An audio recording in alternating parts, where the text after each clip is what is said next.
दोस्तों आपके अपने चैनल फिन ब्रिलियंस पर आपका दिल से स्वागत है। और दोस्तों मार्केट में जब किसी स्मॉल कैप कंपनी में हम एफआईज को खरीदारी करते हुए दिखते हैं तो हम उसे पॉजिटिव मानते हैं, लेकिन दोस्तों जब किसी कंपनी में एफआईज के साथ हम डीआईज को भी खरीदारी करते हुए देखते हैं तो हमारा जो कॉन्फिडेंस होता है वो बढ़ जाता है। लेकिन जब किसी कंपनी में एफआईज के साथ डीआईज भी खरीदारी करते हुए नजर आए और वहां पर जो प्रमोटर है वो भी खरीदारी करते हुए नजर आए तो हमें वहां पर रिसर्च ज़रूर करना चाहिए। तो दोस्तों आज ऐसे 7 स्टॉक्स के बारे में हम देखेंगे जो स्मॉल कैप कंपनियां हैं और इनमें एफआईज, डीआईज और प्रमोटर सबका मतलब पोजीशन बढ़ा है। तो दोस्तों वीडियो शुरू करेंगे, लेकिन उससे पहले एक चीज़ क्लियर कर देना चाहता हूं कि इस वीडियो में हमने जो कंपनियों का सिलेक्शन किया है, तीनों कंपनियों में एफआईज, डीआईज और पब्लिक ने तो प्रमोटर ने बाइंग तो की है लेकिन लिमिटेड की है। स्टडी एक्यूमुलेशन देखने को मिला है जो एक साइलेंट पॉजिटिव ट्रेंड हो सकता है। दोस्तों अब आपसे एक छोटा सा सवाल है, अगर आप चाहते हो कि नेक्स्ट वीडियो में स्मॉल कैप जहां एफआईज ने सिग्निफिकेंट स्टेक इंक्रीज किया है यानी कि 5%, 10% या उससे ज़्यादा का मतलब पोजीशन एफआईज ने बनाया है तो आप एक लिखिए। अगर आप चाहते हो कि ऐसी कौन सी कंपनियां हैं जहां पर डीआईज यानी कि म्यूचुअल फंड बड़ा पोजीशन बनाए हैं इस क्वार्टर में, तो आप 2 लिखिए। अगर आप चाहते हैं कि ऐसी कौन सी कंपनियां हैं जहां पर जो प्रमोटर है वो काफ़ी बड़ा पोजीशन बनाए हैं तो 3 लिखिए। तो दोस्तों समय ना गंवाते हुए वीडियो शुरू करेंगे, उससे पहले एक इम्पोर्टेंट डिस्क्लेमर देना चाहेंगे। ये video just for study purpose के लिए है, इंफॉर्मेशन पर्पस के लिए है, मेरी तरफ से बाय सेल होल्ड का कॉल नहीं है। तो सबसे पहली कंपनी को हम देखेंगे पिक्स इंडस्ट्रीज। तो ये पिक्स ट्रांसमिशंस लिमिटेड, तो ये कंपनी काम क्या करती है? तो दोस्तों Pix Transmission Limited industrial belts जो होते हैं वो ये कंपनी बनाती है और उसी में इनका जो बिजनेस है ये होता है। और ये बेल्ट्स फैक्ट्रीज, एग्रीकल्चर इक्विपमेंट और ऑटोमोबाइल्स में यूज होता है। और कंपनी के पास मॉडर्न मैन्युफैक्चरिंग और ऑटोमेटिव रबर में फैसिलिटी है। तो सिंपल शब्दों में समझे, जहां मशीन चलेगी वहां बेल्ट भी लगेगा और वही इनका बिजनेस है यानी कि पिक्स का बिजनेस है। अगर हम इस कंपनी को देखते हैं तो प्रमोटर के पास जो 61.82% का पोजीशन था वो बढ़कर 62.06% का हो गया है, यानी कि प्रमोटर ने अपना पोजीशन यहाँ पर बढ़ाया है। अगर हम एफआईज को देखते हैं तो एफआईज ने भी इस कंपनी में अपना पोजीशन बढ़ाया है। वहीं पर डीआईज को भी हम देखेंगे तो डीआईज ने भी इस कंपनी में अपना पोजीशन बढ़ाया है, यानी कि एफआईज, डीआईज, प्रमोटर सबका हिस्सेदारी इस कंपनी में बढ़ा है। तो हमें इस कंपनी में भी रिसर्च करना चाहिए, स्टडी करना चाहिए। और हम इसका नेट प्रॉफिट देखेंगे ईयर बाय ईयर, तो इसका जो नेट प्रॉफिट है ये ग्रो करता हुआ तो नजर आ रहा है, लेकिन बहुत ऐसा रैपिडली ग्रोथ हमें देखने को नहीं मिल रहा है। वहीं पर मार्केट कैप देखेंगे तो मार्केट कैप 2038 करोड़ का यानी कि छोटा है। और छोटी मार्केट कैप की कंपनियों में वैलेटिलिटी भी काफ़ी ज़्यादा होती है। और टॉप से करेक्शन देखेंगे तो टॉप से अच्छे खासे करेक्शन में ये कंपनी खड़ी है। आरओसी आरओई देखेंगे तो अच्छा खासा है। और पी देखेंगे कंपनी का तो 21 का है, यानी जो वैल्यूएशन है ये इंडस्ट्री का पी जो है उसके आसपास हमें देखने को मिल रहा है। और इसका पी देखेंगे तो 21.2 है, वहीं पर इंडस्ट्री का पी देखते हैं तो 21.35% का है, यानी कि इंडस्ट्री के पी के आसपास ये कंपनी काम कर रही है। वहीं पर प्लेज परसेंटेज देखेंगे तो कोई शेयर प्लेज नहीं है, तो ये एक अच्छी बात है। वहीं पर पिग रेशियो के हिसाब से देखेंगे तो सस्ता नहीं है, महंगा भी बहुत ज़्यादा नहीं दिख रहा है, यानी कि फेयर वैल्यूएशन के आसपास हमें कंपनी दिखती हुई नजर आ रही है। अच्छी बात इस कंपनी में ये है कि रिजर्व के मुकाबले में कर्जा कम है। और जब किसी भी कंपनी में रिजर्व के मुकाबले में कर्जा कम होता है तो वहाँ पर जो रिस्क होता है ये भी थोड़ा सा कम हो जाता है। और दूसरी कंपनी को हम देखेंगे रॉयल ऑर्चिड्स होटल्स। तो ये कंपनी काम क्या करती है? तो जैसा इसका नाम ही है होटल, तो इसी में इनका बिजनेस है। तो रॉयल ऑर्चिड होटल लिमिटेड ये होटल और रिसोर्स ऑपरेट और मैनेज करती है। कंपनी के 112 होटल अलग अलग सिटीज में है। इसके पास 112 प्लस होटल्स है और ये ऑन करती है लीज्ड और मैनेज्ड मॉडल पर ये कंपनी काम करती है। तो आसान भाषा में समझे दोस्तों, तो टूरिज्म और ट्रैवल बढ़ेगा तो इनका भी बिजनेस जो है ये फ्यूचर में बढ़ता हुआ हमें दिख सकता है। यहाँ पर हम देखेंगे तो प्रमोटर के पास 63.90% का जो पोजीशन हुआ करता था अभी बढ़कर 64.07% का हो गया है। जो एफआईज के पास इस कंपनी में 8.30% का पोजीशन था वो 8.32% का हो गया है। डीआईज ने भी अपना पोजीशन बढ़ाया है, यानी कि इस कंपनी में भी एफआईज, डीआईज, प्रमोटर तीनों ने अपना पोजीशन बढ़ाया है यार। और खास बात ये है कि बहुत कम बढ़ाया है, तो बहुत ज़्यादा नहीं है, ये चीज़ आप ध्यान दीजिए। और इसमें नेट प्रॉफिट में ग्रोथ देखेंगे तो कंपनी का जो ईयरली नंबर्स है वो कंसिस्टेंट है, पर एक्सपेंशन का क्लियर सिग्नल नहीं मिल रहा है, यानी कि स्टडी बिजनेस लगता है पर एग्रेसिव जो ग्रोथ है ये स्टोरी हमें देखने को नहीं मिल रही। यानी कि इनका जो बिजनेस है ये काम तो कर रहा है, बिजनेस में नेट प्रॉफिट तो जनरेट कर रहा है, लेकिन बहुत ज़्यादा ऐसा ईयर बाय ईयर बढ़ता हुआ हमें दिखे तो वो नहीं है, उसमें मिसिंग हमें देखने को मिलता है। मार्केट कैप कंपनी का काफ़ी छोटा है, यानी कि इनके लिए पूरा आसमान खुला है और ये कंपनी बहुत ऊपर भी जा सकती है और बहुत नीचे भी आ सकती है, बिकॉज छोटी कंपनियों में ये चीज़ पॉसिबल होता है। और दोस्तों अगर वीडियो आपको इन्फॉर्मेटिव लग रहा है, अब तो दोस्तों चैनल को अगर अभी तक आपने सब्सक्राइब नहीं किया है तो सब्सक्राइब ज़रूर कर लीजिए। और हम देखते हैं इसका आरओसी तो ओके ओके नज़र आएगा, यानी कि कंपनी अपना जो पैसा लगा रही है उस पर ये इनकम तो जनरेट कर रही है। वहीं पर देखेंगे आरओई, जो निवेशकों का पैसा इनको मिल रहा है वहाँ पर भी ये ठीक ठाक बिजनेस वहाँ से कर रहे हैं, यानी कि वहाँ से भी ये अच्छा खासा इनकम जनरेट कर रहे हैं, उस पैसे से भी अच्छा खासा ये इनकम जनरेट कर रहे हैं। वहीं पर हम इसका पी देखेंगे कंपनी का तो 22.8 का है, इंडस्ट्री पी देखेंगे तो 31.71 का है, यानी कि इंडस्ट्री के पी से काफ़ी निचले स्तर पर यह कंपनी खड़ी है। तो हमें इस पर भी रिसर्च करना चाहिए, स्टडी करना चाहिए। और कंपनी को देखेंगे तो 10 का इनका फेस वैल्यू है और प्लेज देखेंगे तो कोई शेयर प्लेज नहीं है, तो ये एक अच्छी बात है। और रिजर्व देखेंगे तो 213 करोड़ का रिजर्व है, लेकिन कर्जा 677 करोड़ का होना 213 करोड़ के मुकाबले में ये बताता है कि कर्जा ज़्यादा है और रिस्क भी ज़्यादा बन जाता है। और पर तीसरी कंपनी को हम देखेंगे चेम्बॉन्ड केमिकल्स लिमिटेड, तो ये कंपनी काम का क्या करती है, तो चेम्बॉन्ड केमिकल जो है ये एक स्पेशलिटी केमिकल्स बनाती है और उसको सप्लाई करती है। कंपनी का major focus water treatment chemicals पर है और ये इंडस्ट्रियल प्लांट को पानी जो होता है उसको ट्रीटमेंट और रीयूज सोल्यूशन देती है, यानी कि जो इंडस्ट्रियल प्लांट के लिए जो पानी यूज़ होते हैं उसको रीयूज़ करती है। यानी कि वो सिंपल शब्दों में समझे तो फैक्ट्री को पानी साफ और रीयूज़ करने में मदद करती है, तो उसी में इनका बिजनेस है। वहीं पर प्रमोटर को देखेंगे तो प्रमोटर ने इसमें अपना पोजीशन बनाया है। वहीं पर एफआईज और डीआईज को देखेंगे तो एफआईज और डीआईज ने भी इस कंपनी में अपना जो पोजीशन है वो बढ़ाया है। और नेट प्रॉफिट में देखेंगे तो ना तो हमें तेजी देखने को मिलती है ना तो गिरावट देखने को मिलती है। नंबर देखेंगे तो ईयर बाय ईयर हमें फ्लैट ही देखने को मिल रही है। लेकिन दोस्तों एक चीज़ है, इसका मतलब ये नहीं है कि बिजनेस इनका नेगेटिव है।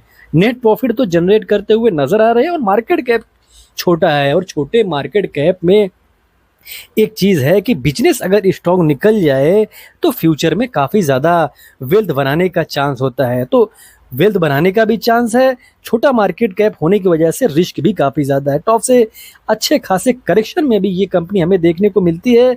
आरओसी आरओई काफ़ी अच्छा खासा हमें देखने को मिलेगा। वहीं पर पी देखेंगे तो 33.3 का है। वहीं पर इंडस्ट्री पी से काफ़ी निचले स्तर पर काम कर रही है। और वैसे भी दोस्तों जब कंपनियां टॉप से अच्छे करेक्शन में आ जाती है, जब वो फेयर वैल्यू पे नज़र आती है तो प्रमोटर एफआईज और डीआईज कभी कभी उनमें अपना पोजीशन बनाते हैं और वो समय के साथ बेचकर मतलब बेच भी देते हैं, यानी कि अपना प्रॉफिट बुक भी करते हैं। ये भी चीज़ जानिए कि कंपनियां जब गिरती है, जब उनको लगता है कि मेरा जो गिरावट है ये कंप्लीट हो चुका है, बिकॉज बहुत ज़्यादा गिरने का अब चांस नहीं है, उसके बाद भी मतलब जो प्रमोटर होते हैं, जो एफआईज और डीआईज होते हैं, तो कभी कभी ऐसा वो लोग भी गेम खेलते हैं। तो ऐसा नहीं कि हर बार वो निवेश ही करना मतलब चाहते हैं। वहीं पर प्लेज परसेंटेज देखें तो कोई शेयर प्लेज नहीं है। पिग रेशियो के हिसाब से कंपनी हमें अंडर वैल्यूड देखने को मिलेगी। वहीं पर जो 400 करोड़ के आसपास का मार्केट कैप कंपनी का है उसको देखेंगे तो रिजर्व के मुकाबले में कर्जे का जीरो होना ये बताता है कि कंपनी का जो बैलेंस शीट है ये काफ़ी शानदार है, और कंपनी के पास कर्जा नहीं है तो कंपनी अपना जो इनके पास रिजर्व है इसको अपने बिजनेस को बढ़ाने में फ्यूचर में यूज़ कर सकती है। तो आपको इस कंपनी पर भी रिसर्च ज़रूर करनी चाहिए, स्टडी ज़रूर करनी चाहिए।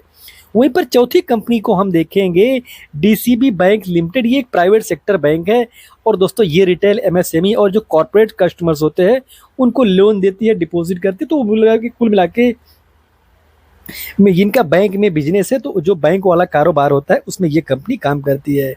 प्रमोटर को देखेंगे तो यहाँ पर अपना पोजीशन बढ़ाया है। पब्लिक और डीआईज को देखेंगे तो इन्होंने अपना पोजीशन बढ़ाया है। वहीं पर एफआईज को भी हम देखेंगे तो एफआईज ने भी इस कंपनी में अपना पोजीशन बढ़ाया है, यानी कि तीनों ने बढ़ाया है। तो हमें इस पर भी नज़र रखनी चाहिए। नेट प्रॉफिट में ग्रोथ देखने को मिलेगा लेकिन रैपिड ग्रोथ हमें देखने को नहीं मिलेगा। फेस वैल्यू कंपनी का 10 का है और हम इसका पी देखेंगे तो 15.94 है। वहीं पर इस कंपनी का पी देखेंगे तो 8.75 का है, यानी कि इंडस्ट्री के पी से काफ़ी निचले स्तर पर कंपनी ट्रेड कर रही है। प्लेज देखेंगे तो कोई शेयर हमें प्लेज देखने को नहीं मिलेगा। पेग रेशियो के हिसाब से कंपनी अंडर वैल्यूड है। और हम देखेंगे आरओई यानी कि निवेशकों का पैसा जो ये कंपनी यूज़ कर रही है अपने बिजनेस में कैसा कर रही है, तो बहुत ज़्यादा वहाँ से ये पैसा जनरेट नहीं कर रही है। और अपना जो पैसा ये कंपनी अपने बिजनेस में लगा रही है तो वो भी काफ़ी कम देखने को मिला। हालांकि जो बैंक होते हैं उसमें ऐसा देखने को हमें मिलता है। नेट प्रॉफिट देखेंगे तो नेट प्रॉफिट में हमें इसमें ग्रोथ तो देखने को मिल रहा है, ये एक अच्छी बात है। और दोस्तों बैलेंस शीट देखते हैं तो 5,654 करोड़ का रिजर्व है और बोरोइंग देखेंगे तो 5,929 करोड़ का है। वहीं पर इंडिया बुल्स एक और इंटरेस्टिंग कंपनी जिस पर हमें नज़र रखनी चाहिए, ये real estate and financial services में इसका बिजनेस है और ये भी काफ़ी अच्छा खासा काम करती हुई हमें कंपनी दिख रही है। कंपनी रेसिडेंशियल और कमर्शियल जो प्रॉपर्टीज़ होते हैं उसको डेवलप करती है, साथ ही कुछ फाइनेंशियल सर्विस भी कंपनी ये प्रोवाइड करती है। तो इसको भी अगर आसान भाषा में हम समझने जाए तो प्रॉपर्टी डेवलपमेंट इसका मेन बिजनेस है, तो इसी में इनका फोकस है। इसमें भी हम देखते हैं तो जो प्रमोटर है, जो एफआईज है, जो डीआईज है, तीनों ने अपना पोजीशन बढ़ाया है। नेट प्रॉफिट देखेंगे तो कंपनी का अर्निंग जो ट्रेंड रहा है ये काफ़ी वोलेटाइल रहा है और कंसिस्टेंट ग्रोथ पैटर्न अभी एस्टेब्लिश नहीं हुआ है। इसलिए लॉन्ग टर्म इन्वेस्टर्स को इस स्टेबिलिटी कंफर्म होने का वेट ज़रूर करना चाहिए। और मेरी तरफ से ऐसा कुछ बाय सेल होल्ड का कॉल नहीं है, ये चीज़ आपको समझना चाहिए। मार्केट कैप कंपनी का काफ़ी छोटा है और टॉप से करेक्शन देखेंगे तो टॉप से ये कंपनी लगभग 50% टूटी हुई नज़र आती है। 80 के पी पर कंपनी काम कर रही है, यानी कि जो पी है ये काफ़ी महंगा हमें देखने को मिल रहा है। वहीं पर इंडस्ट्री का पी देखेंगे तो 21.37 है, यानी कि इंडस्ट्री के पी से काफ़ी ज़्यादा इसका वैल्यूएशन है। पिग रेशियो देखेंगे तो 5.27 का है, यानी कि ग्रोथ के हिसाब से काफ़ी महंगा इसका वैल्यूएशन हमें देखने को मिलता है। रिजर्व के मुकाबले में कर्जा हम देखने जाएंगे तो ये कम है, तो ये एक अच्छी बात है। तो जो बड़े निवेशक हैं, जो दिग्गज है, जो जिनके पास ज़्यादा पैसा है, वो इस कंपनी में काफ़ी ज़्यादा भरोसा दिखाते हुए नज़र आए हैं।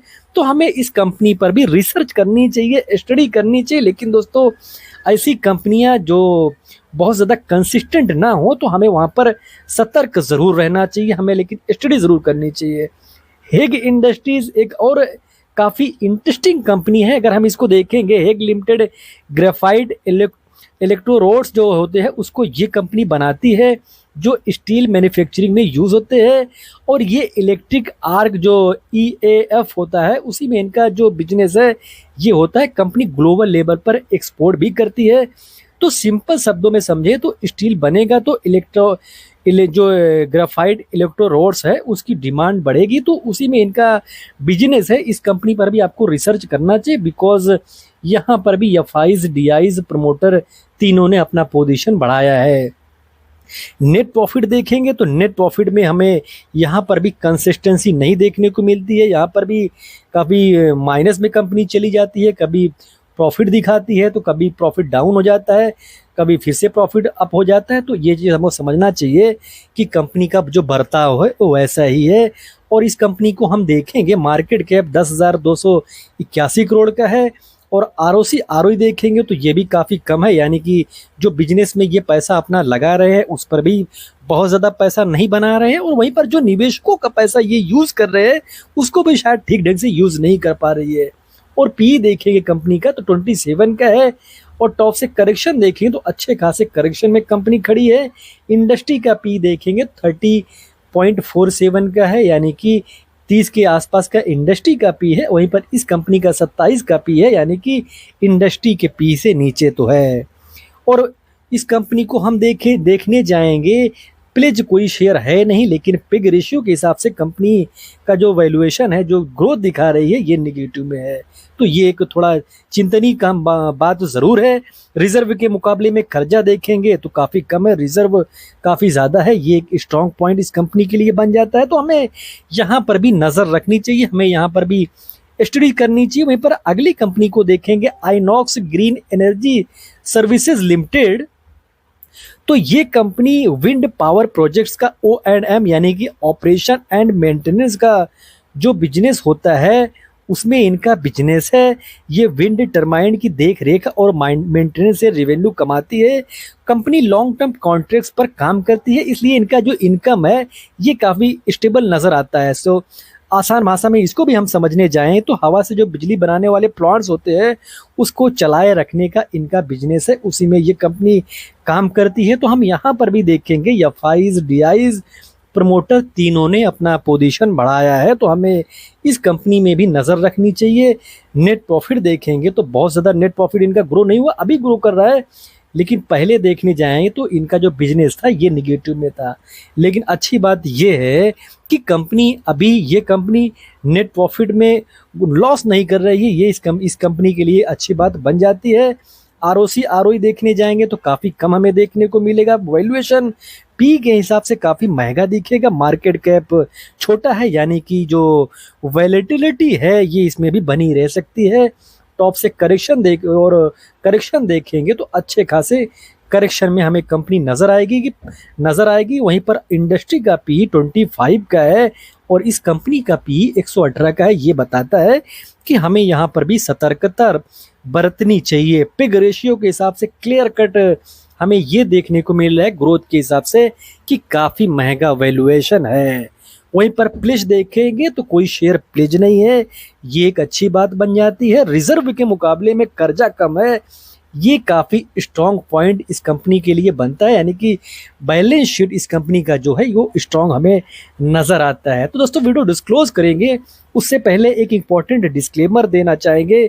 आई am not SEBI registered advisor. कुछ भी बाय और सेल करते हो उससे पहले अपने फाइनेंशियल एडवाइजर से बात कीजिए, डिस्कस कीजिए, सलाह कीजिए। दोस्तों देने ही कोई कॉल लीजिए। अगर आपको वीडियो इन्फॉर्मेटिव लगा हो तो चैनल को सब्सक्राइब कर लीजिए, लाइक कर दीजिए, कमेंट कर दीजिए, अपने दोस्तों के साथ शेयर भी कर दीजिए। मिलते किसी एक और इन्फॉर्मेटिव इंटरेस्टिंग टॉपिक के साथ, तब तक के लिए दोस्तों हैप्पी इन्वेस्टिंग।